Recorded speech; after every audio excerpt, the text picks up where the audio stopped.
آج افسوس اسی بات کا، آج کی میلاد میں یہ کہنا چاہوں گا، بڑے افسوس کے ساتھ میں کہتا ہوں، اس رسول پاک کا سب سے بڑا انقلاب علم کا انقلاب تھا، لیکن 14 صدیوں کے بعد سب سے زیادہ جاہل اسی رسول کی امت نظر آ رہی ہے، سب سے زیادہ بے پڑھی لکھی یہی قوم نظر آتی ہے، ان پڑھوں میں ہمارا شمار، نہ لکھنے والوں میں ہمارا شمار، اکثر تھمب امپریشن والے بہت ہمارے درمیان۔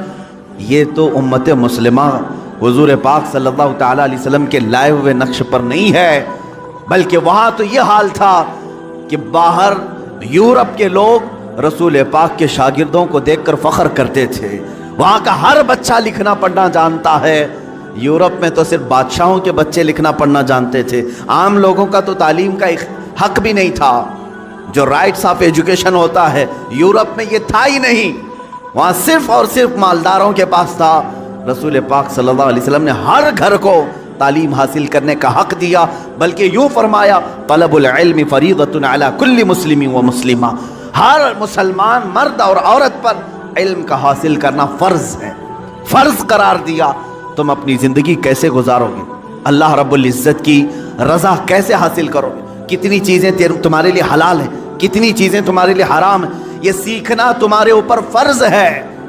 آج حیرت کی بات ہے، ہم میں سے اگر 1000 ہوں تو شاید ایک ان کے بیچ میں عالم ہوگا، یا اس سے بھی کم نسبت ہوگی جو مسائل جانتا ہو، لوگوں کو مسائل بتا سکے، ورنہ عوام الناس کا حال تو یہ ہے، انہیں حرام کی طرف بھی بلائیں تب بھی عمل کر لے، حلال کی طرف بلائیں تب بھی عمل کر لے۔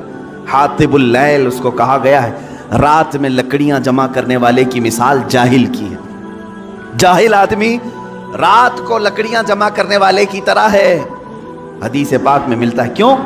رات میں ٹوکرا لے کر جو لکڑیاں جمع کرتا ہے اسے دکھتا تو کچھ نہیں، لکڑیاں بھی رکھتا ہے، کنکر بھی، پتھر بھی، جو ہاتھ میں آئے گوبر بھی، سب ڈال لے گا اپنے ٹوکرے میں، اسے پتہ ہی نہیں ہے کیا جمع کر رہا ہے۔ جاہل کی مثال ایسی ہے، حلال بھی کرے گا، حرام بھی کرے گا، واجب بھی کرے گا، مکروہ بھی کرے گا، سب کچھ کر جائے گا، اسے پتہ ہی نہیں ہے۔ جہالت اسلام کے لیے سب سے بڑا داغ ہے، اس لیے آپ دیکھتے ہیں کبھی حضور صلی اللہ تعالیٰ علیہ وسلم کے زمانے کے بعد کے زمانے کو دور اسلام کہتے ہیں، اور اس سے پہلے والے زمانے کو دور جہالت کہتے ہیں۔ اسلام کا اپوزٹ ہے دور جہالت، ہونا تو یہ چاہیے کہ اسلام سے پہلے کفر ہو، اسلام کا اپوزٹ تو کفر ہے، لیکن یہاں اتنا اپوز کیا گیا ہے جہالت کو کہ اسلام کا اگر سب سے بڑا اپوزٹ کچھ ہے تو جہالت ہے، نہ جاننا، علم کا نہ ہونا، یہ اسلام کا بالکل اپوزٹ ہے۔ اس اپوزٹ کو تم اپنے سینوں میں پال کر رکھے ہو۔ آج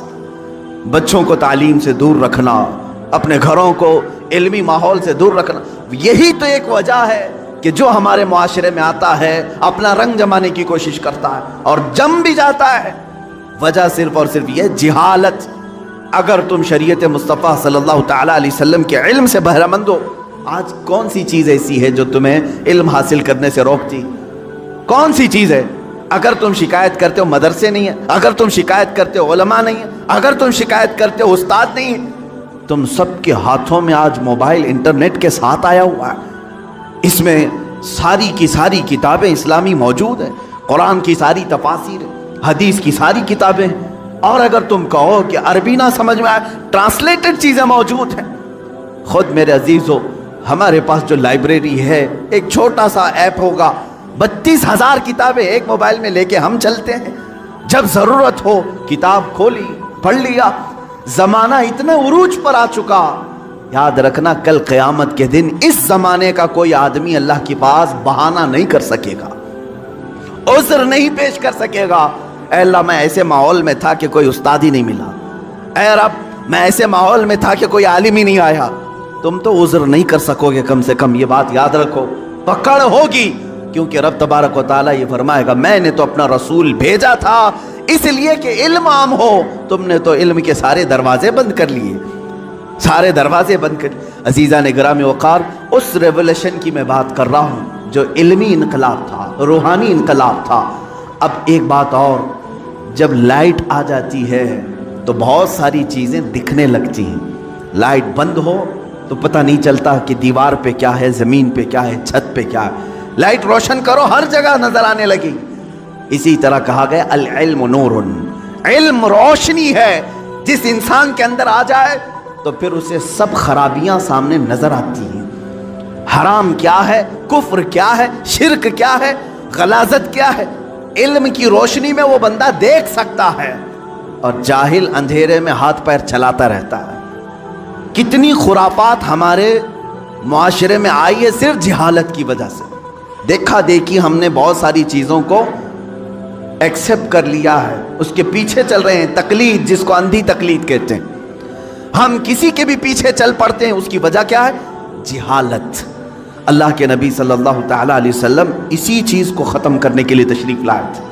میں نے شروع میں اپنے تقریر کے یہی عرض کیا کہ ایک عرب نے آدمی کا بول بالا کر دیا، خاک کے ذروں کو ہمدوش ثریا کر دیا۔ ظاہر سی بات ہے، بتوں کی پوجا کرنے والوں کو بتوں سے آزادی دلا کر ایک خدا کی طرف لانا معمولی بات نہیں، لیکن رسول پاک نے یہ کام علم کے ذریعے فرمایا۔ علم کے ذریعے، جب بندے کے پاس علم ہو تو آپ اس سے ڈیبیٹ کر سکتے ہیں۔ جاہلوں سے کیا مناظرہ ہوگا؟ جاہلوں سے کیا ڈیبیٹ ہو سکتا ہے؟ وہ اپنی ہی ہانکتا رہے گا۔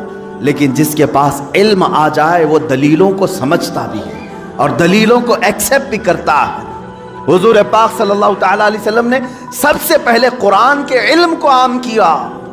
جب وہاں مکہ والے اور مدینے والے اس علم کو دیکھ رہے تھے جو رسول پاک کی زبان سے نکل رہا تھا، تب انہوں نے رسول پاک کی دلیلوں کو بھی ایکسیپٹ کیا ہے۔ میرے عزیزو، اتنی آسانی سے سب اسلام میں نہیں آئے۔ بعض وہ صحابہ ہیں جو آمنا صدقنا کہہ کر آ گئے، لیکن اکثر تو ایسے ہیں جنہوں نے جانچا، پرکھا، امتحانات لیے کہ حقیقت میں ہے بھی کہ نہیں۔ برسوں سے تو پوجا چل رہی ہے، ماں باپ دادا دادی سب کر رہے تھے، انہوں نے اگر آج انکار کیا ہے تو دلیل تو دے کے پوچھیں۔ حضور پاک صلی اللہ تعالیٰ علیہ وسلم کے پاس ڈیبیٹ کے لیے کئی لوگ آئے۔ آپ ایک خدا کی طرف بلا رہے ہیں، ہمارے خداؤں کا کیا برا ہے، ان کیا کیا ہے؟ حضور پاک صلی اللہ تعالیٰ علیہ وسلم نے علمی انداز میں ان کی اصلاح کی ہے۔ کیسے؟ بعض مقامات پر اپنے معجزوں کے ذریعے، بعض مقامات پر اپنے عقلی دلائل کے ذریعے حضور پاک صلی اللہ تعالیٰ علیہ وسلم نے انہیں سمجھایا اور انہوں نے ایکسیپٹ کیا۔ آج اسی بات کی ضرورت ہے، جب تم علم سے کورے ہو تو دوسرے کو کیا اسلام دے سکو گے؟ دوسرے کو اسلام کی طرف کیسے بلا سکو گے؟ ہمارے ہاں اکثر لوگوں کے ہاں مٹکے خالی ہیں، گھڑے خالی ہیں، اور جو دشمن اسلام ہے وہ سمجھتا ہے ان کی زبانوں سے صرف جہالت نکلے گی اور کچھ نہیں۔ علمی طریقے سے رد ہو تو آج بھی دلائل کے سامنے دنیا مجبور نظر آئے گی، مجبور ہوگی۔ عزیزان گرامی وقار، میں رسول پاک صلی اللہ تعالیٰ علیہ وسلم کے اس ریولیشن کو چاہتا ہوں کہ آپ روح کا انقلاب لے آؤ، روح کی تبدیلی لے آؤ۔ چہرے بدل لینے سے کچھ نہیں ہوتا۔ بعض لوگ داڑیاں تو رکھ لیے لیکن ان کے روح کی گندگی جا نہ سکی۔ بعض لوگ امامے اور لباس تو صاف کر لیے لیکن اندر کے برے کرتوت جا نہ سکے۔ یہ ایسی ہی ہے جیسے کسی کنویں میں کتا مرا پڑا ہے، آپ نے پانی تو پورا خالی کر دیا، مرے ہوئے کتے کو اسی میں چھوڑ دیا، تو پھر جب پانی آئے گا اس کتے کی مرے ہوئی بدبو آتی رہے گی۔ یہاں لباس تبدیل کرنا، صرف داڑھی رکھ لینا، صرف امامہ پہن لینا یا صرف ظاہر کو سنبھال لینا اسلام کا یہ تقاضا نہیں، بلکہ اپنے اندر موجود جو غلاظتیں ہیں، جو حرام کی خواہش کرتی ہے، جو تمہارا نفس برائیوں کی طرف توجہ کرتا ہے، اس چیز کو پہلے صاف کریں، پھر آپ جسم پر کچھ بھی کپڑا رکھیں، اللہ رب العزت تمہارے زبان پر اثر پیدا کرے گا۔ اس لیے کہ اب یہ بات زبان سے نہیں دل سے نکلے گی۔ آپ روح کی تبدیلی کی طرف توجہ کریں، روح کی تبدیلی۔ اسی لیے میرے آقا صلی اللہ تعالیٰ علیہ وسلم نے جن لوگوں کو مسیحا بنایا، شاعر نے یہی کہا ہے، خود نہ تھے جو راہ پہ اوروں کے ہادی بن گئے، کیا نظر تھی جس نے کہ مردوں کو مسیحا کر دیا۔ میرے آقا صلی اللہ تعالیٰ علیہ وسلم نے ان کو مسیحا بنایا۔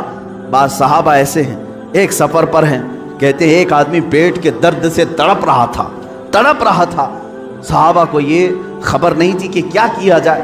ایک صحابی آگے بڑھے، انہوں نے کچھ پڑھا، اس پر پھونک دیا، اس کو پیٹ کا درد چلا گیا، ختم ہی ہو گیا۔ صحیح ہو گیا۔ سارے صحابہ نے پوچھا کہ تو کیا حکیم ہے، تو کیا معالج ہے، طبیب ہے، کیا کیا تو نے؟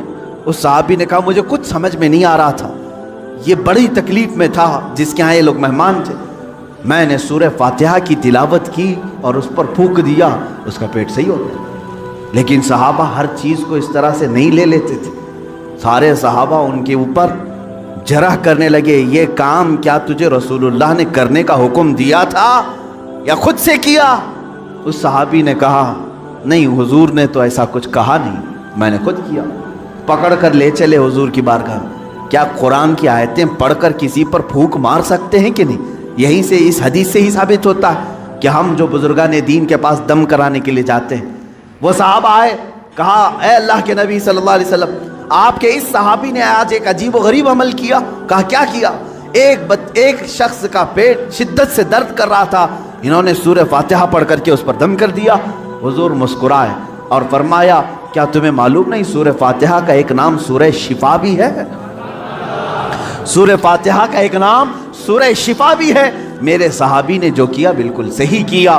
عزیزان گرامی وقار، سورہ فاتحہ آپ بھی پڑھے ہیں، بہت سارے لوگ پڑھیں، پھونک ماریں، کتنوں کا درد جائے گا۔ یہاں کیا ہے؟ زبان کی تاثیر ہے۔ جب دل اندر سے پاک ہو، زبان سے جو نکلے وہ اثر رکھتا ہے۔ محبوب الہی کے پاس ایک شخص آیا، اس نے اپنی بچیوں کی شادیوں کی شکایت کی کہ گھر میں کچھ بھی نہیں ہے، مال کچھ نہیں ہے، آپ کچھ رحم فرمائیں۔ انہوں نے 2-3 ڈھیلے اٹھائے اور 3 بار قل هو اللہ احد پڑھ کر کے دیا، اس کے ہاتھ میں دیا۔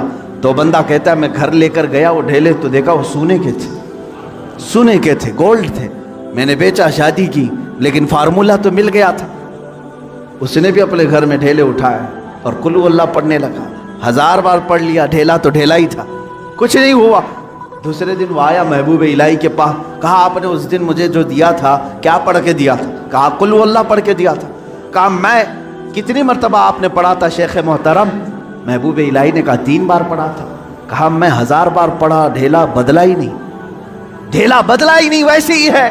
محبوب الہی نے فرمایا جا پہلے اپنی روح بدل لے، ہر چیز بدل جائے، اپنا دل بدل لے، اللہ تیری زبان سے ہر چیز کو بدل دے گا۔ آپ کی تاثیر جو ختم ہوگی تو روح کے بدلنے سے، آپ نے اپنی روح کو اور اپنے قلب کو غلاظتوں میں اگر رکھا ہے تو زبان کی تاثیر ختم ہو جاتی۔ حضرت سیدنا سلیمان جزولی رحمۃ اللہ تعالی جو دلائل الخیرات شریف کے مصنف، وہ کہتے ہیں درودوں کا مجموعہ انہوں نے لکھا ہے، کتاب لکھی ہے۔ ہم سفر پر تھے، عصر کی نماز کا وقت تھا، ٹائم ختم ہو رہا تھا، کنواں قریب میں تھا، وضو کرنے کے لیے، پانی نکالنے کے لیے کوئی چیز نہیں تھی، ہم پریشان تھے ساتھی لوگ۔ ایک چھوٹی سی 10 سال کی بچی آئی، اس سے کہا بیٹا تمہارا گھر قریب ہے تو بکیٹ کچھ لے آؤ، ڈول لے آؤ، پانی نکال کر ہم وضو کرنا چاہتے ہیں۔ اس لڑکی نے کہا پانی چاہیے آپ کو۔ وہ گئی اس کنویں کے پاس کھڑی ہو کر اپنا تھوک ڈال دی، تھوک دیا اس میں، اور پانی جوش مار کر اوپر آیا۔ ان لوگوں نے وضو کیا۔ سلیمان جزولی فرماتے ہیں میں نے بچی کو روک لیا، بیٹا رک جا، ہم نماز پڑھیں گے، بعد میں تجھ سے بات کریں گے۔ نماز کے بعد انہوں نے کہا اللہ کا واسطہ دیتا ہوں، کون سا وظیفہ کرتی ہو، کون سا عمل کرتی ہو، تمہارے تھوک سے کنویں کا پانی اوپر تک کیسے آیا؟ وہ بچی کیا کہتی ہے کوئی وظیفہ نہیں، میرے باپ نیک ہیں، انہوں نے صرف اتنی تربیت کی ہے کہ بیٹا جھوٹ کبھی نہیں بولنا، حرام کبھی نہیں کھانا، جھوٹ کبھی نہ بولنا، حرام کبھی نہ کھانا، ان 2 چیزوں پر ہمارا عمل ہے۔ اللہ رب العزت نے زبان میں اثر رکھا ہے۔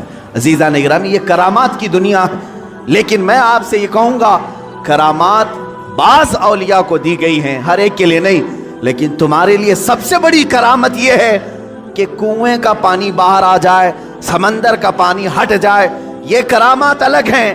میں کہتا ہوں ایک مومن کے لیے سب سے بڑی کرامت یہ ہے تم ادھر سے زبان سے ایک کلمہ بولو، سامنے والے کا دل بدل جائے، اس کے دل میں انقلاب آ جائے، یہ تمہاری کرامت ہے، یہ تمہاری کرامت۔ لیکن کب ہوگا؟